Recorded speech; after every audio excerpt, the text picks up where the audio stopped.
unfortunately, resume my drinking, and when you do that in a place like that, boom, you're on the sidewalk. All right, we're back at Monument Square in Portland. It's been a great day. People are getting fed. People are getting bag lunches to take home with them. Oh, wait, to take back to wherever they can hang their hat anymore because no home. But we are here to discuss the topic. There is a lot of money right now in the government, and thank you for prioritizing money to regions. And a lot of it's gone out without earmarks, and it's up to the communities to spend that money wisely and do what's necessary to get people homes. And that's where the discussion needs to be. How can we best serve the community? And two of the best people to talk to about that are Justin Vatt, the organizer of today. Justin and this woman, Carolyn, put this whole event together, and I'm just honored to be a part of it.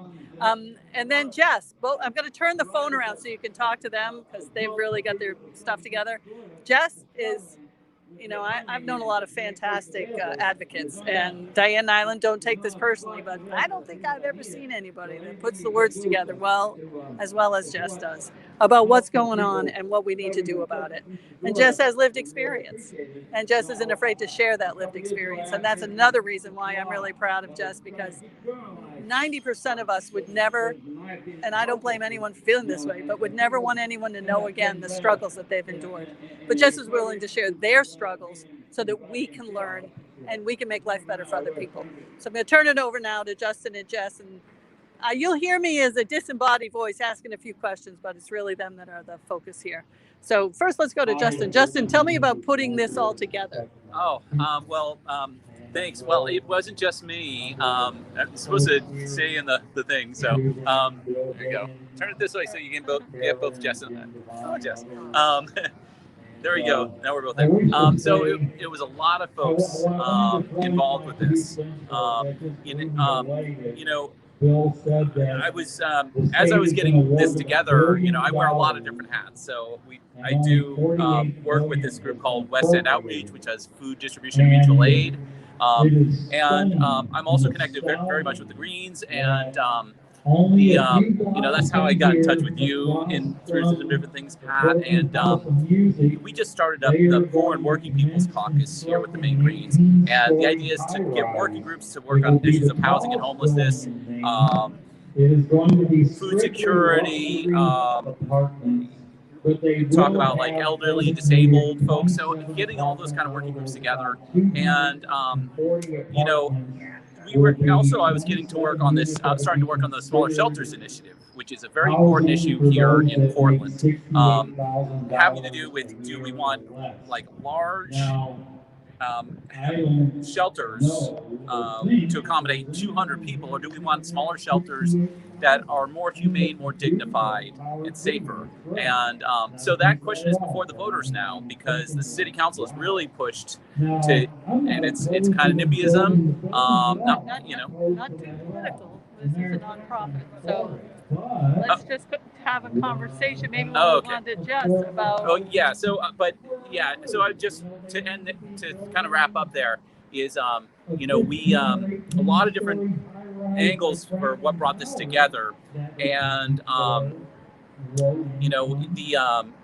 ultimately it's to just bring us together to call attention to World Homeless Day, and to really get the conversation out there, and to also highlight people like Jess, their voices that matter from that unhoused experience that is not being heard in this discussion about this, what kind of shelter and housing situation we need here in Portland. Jess, what do people need to know about homelessness? I briefly touched on this in my speech, but the things that people need to know about homelessness is, for one, a lot.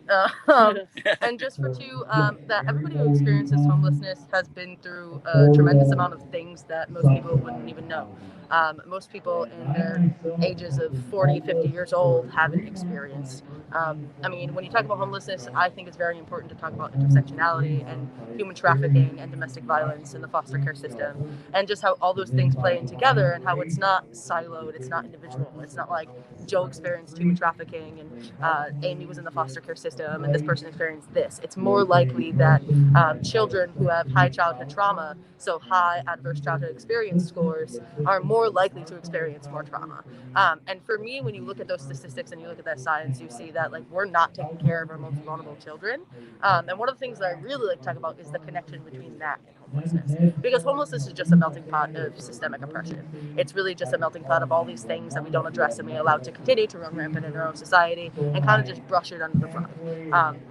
So like it's more than the things that people usually notice. People usually notice like the panhandler on the side of the road or the trash and during parks, and they'll notice that. But that's the length of the conversation. That's the extent of it. There's no more of a conversation, which is why unhoused people need to be at the table, so that we can have these conversations and we can be very blunt about these experiences. Because on the other coin of that, it forces unhoused people to have to live in that fear of their experiences and fear that they're never going to be able to share those experiences of trauma and of complexity and of essentially the melting pot that is our society. So that is important for their own healing as well as just the healing in general for us. This is a system who has done this to people for generations and generations and generations, sometimes even entire families. Well, Jess, I can't thank you enough, Justin, for taking the time.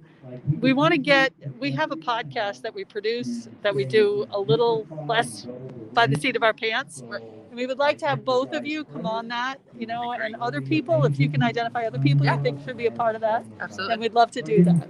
Yep. But until then, you guys are gonna keep on going. Yep. And I'll be getting back to you later. Yep. Thanks for listening.